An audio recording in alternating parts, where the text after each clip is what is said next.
Vous êtes sur Musique Actu, ce numéro, on l'a dit, sera riche en découvertes et aussi en activités culturelles, surtout les jeunes Ivoiriens sont devenus très entreprenants et je vais vous présenter quelqu'un qui est dans le monde de la communication. Il était animateur radio, animateur télé, annonceur d'événements, promoteur d'événements et le plus grand manager de sa génération parce qu'il aura lancé de grands artistes dont la plus célèbre est Christina DJ. Vous la connaissez, non? Voilà. Desmo, l'incontournable est avec nous.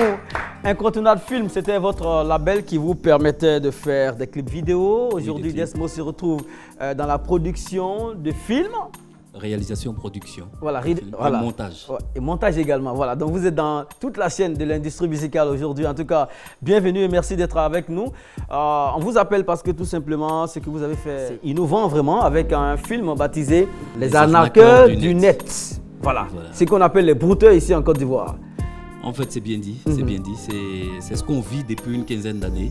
Et surtout, nous, en tant que cinéastes, on peint et dépeint un peu les choses de la société. Et nous avons vu qu'en Côte d'Ivoire, ce cas était vraiment monstre et c'était criard. Donc, tout le monde parle de broutage, mais personne ne sait. Les gens se demandent c'est quoi. Et donc, on ne peut pas guérir un mal si on n'arrive pas à diagnostiquer le mal, si on n'a pas les vraies informations. Raison pour laquelle j'ai fait 4 ans dans la nuit pour un documentaire d'abord. Donc, j'ai animé, j'ai filmé tous les anniversaires et tout ce qu'il fallait. Et au sorti de cela, j'ai dit non, il faut faire un film. Donc, il fallait chercher des vrais acteurs, des personnes qui ont abandonné d'abord ce métier, dont les acteurs principaux. Et après, maintenant, il fallait raconter aux gens les faits. Donc, nous avons utilisé cette manière, cette méthode. Ce n'est pas toutes les méthodes, les manières de brouter. Alors, cette méthode, pour que les gens comprennent, ils sachent comment ça se passe du début à la fin. Donc, il est dénonciateur, le film. Il est révélateur, le film. Il révèle parce qu'il nous montre qu'en fait, toute la société a échoué face à un fléau. Et personne ne sait, et voilà, la gangrène prend tout le monde. Et aussi, il est salvateur. Parce que derrière, nous voulons sauver une génération qui est encore rattrapable. On peut encore les sauver, on peut les insérer encore dans la société.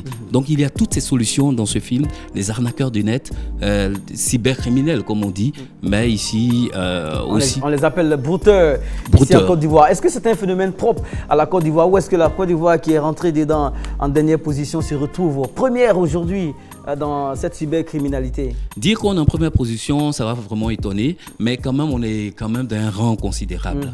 Et ça ne vient pas de la Côte d'Ivoire, c'est venu de l'Occident d'abord. Ça a attaqué certains pays africains, les pays anglophones, qui, si on veut voir, sont cités nos frères nigérians, qui ont traversé le Ghana et autres. En rentrant ici, on contaminait tous les autres et c'est parti. D'accord, vous êtes avec deux acteurs qui sont avec vous. Oui. Celui qui est là, ce nom? Sylvestre Doli. D'accord, on vous entend dire dans la bande-annonce, on va chercher la dette coloniale. C'est quoi la dette coloniale? Au fait, c'est l'argent qu'ils nous doivent, l'argent qu'ils nous faisaient. Ils nous faisaient travailler pour des sommes, des temps d'esclavage. Donc c'est là qu'on réclame maintenant. Ah, bon, ça c'est dans l'esprit des films, c'est dans le rôle.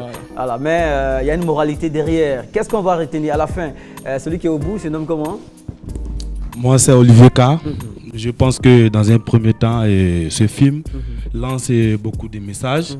Et le premier message à véhiculer d'abord, c'est le regard, c'est un regard lancé sur les jeunes et dans la société aujourd'hui. Je pense que ce film va, à partir de ce film, et plusieurs personnes vont comprendre ce phénomène et comment est-ce que ça a pris de l'ampleur. Et vraiment, quand on parle de dette coloniale, on parle un peu de la préhistoire, de nos parents qui ont travaillé dur pour des Occidentaux et qui n'ont rien vu, qui n'ont rien eu, qui n'ont rien gagné. Est-ce que c'est une bonne manière d'aller prendre l'argent à queue d'anarquer? Non. Nous, c'est raison pour laquelle nous sommes convertis et raison pour laquelle nous sommes lancés et dans la réalisation de ce film-là, inspiré bien par nos producteurs, nos réalisateurs Desmo, qui a écrit des scripts que personne n'a contesté. Et vraiment, nous avons fait seulement que jouer nos partitions, c'est-à-dire c'est quelque chose que nous vivons déjà dans nos sociétés. D'accord. Et cela a été très facile à réaliser. Merci beaucoup, Merci, Desmo. En tout cas, courage.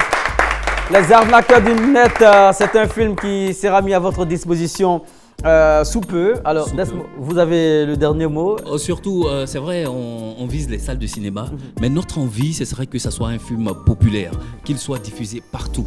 Donc, nous appelons tout simplement les autorités ou les personnes compétentes qui pourraient nous accompagner dans ce cadre afin de pouvoir sensibiliser, éduquer et toujours donner des solutions et surtout ouvrir le débat.